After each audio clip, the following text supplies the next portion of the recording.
ஒரே தேர்தல் 2029 அமலுக்கு வரப்போகிறதா? மத்தியில ஆள்ற பாஜக அரசு கடந்த 10 ஆண்டுகளா இந்தியால ஒரே நாடு ஒரே தேர்தல் நடத்துறத பத்தி பேச்சுவார்த்தைய தீவிரமா கையாண்ட நிலையில கடந்த சில ஆண்டுகளா ஒரே நாடு ஒரே தேர்தல் நடத்தியே ஆகணும் அப்படிங்கிற முடிவை கையில் எடுத்ததோட விளைவா நாடாளுமன்றத்துல ஒரே நாடு ஒரே தேர்தல் மசோதாவை தாக்கல் செஞ்சு அதுக்கு மத்திய அமைச்சரவை ஒப்புதலும் வழங்கியிருக்கு. இது நாடு முழுவதும் பல்வேறு விமர்சனங்கள் மற்றும் விவாதங்களுக்கு வழிவகை செஞ்ச நிலையில நாடு முழுவதும் ஒரே சமயத்துல தேர்தல் நடத்துறது சாத்தியம்தான்னு முன்னாள் குடியரசுத் தலைவர் ராம்நாத் கோவிந்த் தலைமையிலான குழு பரிந்துரை அளிச்சதை ஒட்டி ஒரே நாடு ஒரே தேர்தலை சாத்தியப்படுத்த மும்முரம் காட்டி வருது மத்திய அரசு. இந்த நிலையில 2029 ஆண்டுக்கு பிறகு ஒரே நாடு ஒரே தேர்தல் சாத்தியம் ஆகும்னு மத்திய நிதியமைச்சர் நிர்மலா சீதாராமன் பேசியிருக்கிறது மீண்டும் பல்வேறு விவாதங்களுக்கு வழிவகை செஞ்சிருக்கு. 2029 ஆண்டுக்கு பிறகு சாத்தியமாகுமா ஒரே நாடு ஒரே தேர்தல்? ஒரே நாடு ஒரே தேர்தல் நிர்மலா சீதாராமன் முன்வைக்கும் கருத்துக்கள் என்ன? இதையெல்லாம் தான் ஸ்பாட்லைட்ல பார்க்க போறோம். சென்னை அடுத்த காட்டாங்குளத்தூர்ல இருக்க தனியார் கல்லூரியில ஒரே நாடு ஒரே தேர்தல் பத்திய கருத்தரங்கம் ஏப்ரல் 5 நடந்துச்சு.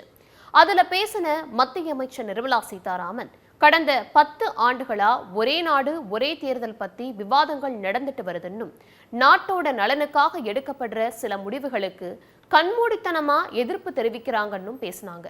1960 வரைக்கும் ஒரே நாடு ஒரே தேர்தல் நடத்தப்பட்டுச்சுன்னும் இந்த முடிவு பிரதமர் மற்றும் 4 அதிகாரிகள் சேர்ந்து எடுத்த முடிவு இல்லைன்னும் தெரிவிச்சிருக்காங்க.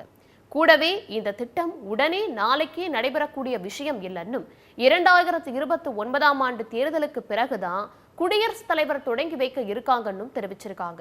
இதுக்கான சட்ட திருத்தங்களை மேற்கொள்றது மூலமா தேர்தல் ஆணையத்துக்கு அதிகாரம் கிடைக்கும்னும் 2029 குடியரசுத் தலைவர் மூலமா இது தொடங்கப்பட்டா எல்லா மாநில சட்டமன்றத்தோட காலகட்டங்களையும் ஒரே நேர்கோட்டில் கொண்டு வருவதற்கான முயற்சி அப்போது இருந்து தொடங்கும்னும் அதுபடி 2034 ஆண்டு நடக்கும் நாடாளுமன்ற தேர்தலோட முடிவடையொன்னும் பேசியிருந்தாங்க.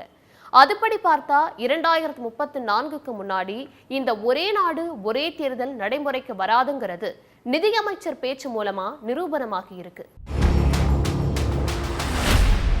மாணவர்கள் மத்தியில ஒரே நாடு ஒரே தேர்தலோட அவசியத்தை பத்தி பேசின நிதியமைச்சர் நிர்மலா சீதாராமன் நாடு முழுக்க மக்களவை தேர்தலை ஒரு முறை நடத்த பாதுகாப்புக்காக 70 லட்சம் பாதுகாப்பு படையினரும் தேர்தல் பணிகளுக்காக 25 லட்சம் பேரும் தேவைப்படுறாங்கன்னும் கடந்த 2024 நாடாளுமன்ற தேர்தலுக்கு சுமார் 1 லட்சம் கோடி ரூபாய் வரைக்கும் செலவாக இருக்குன்னும் தெரிவிச்சிருக்காங்க.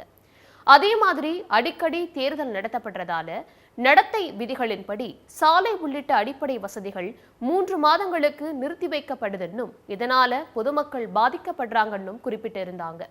இந்த நிலையில மக்களவை தேர்தல் கூடவே மாநில சட்டப்பேரவை தேர்தல்களையும் சேர்த்து நடத்தும் ஒரே நாடு ஒரே தேர்தல் முறையை செயல்படுத்தினா 12,000 கோடி ரூபாய் மிச்சமாகும்னும் இதனால நாட்டின் ஒட்டுமொத்த வளர்ச்சி 1.5% உயரும்னும் அதோட மதிப்பு 4.5 லட்சம் கோடி ரூபாயினும் நிர்மலா சீதாராமன் கருத்து தெரிவிச்சிருக்காங்க.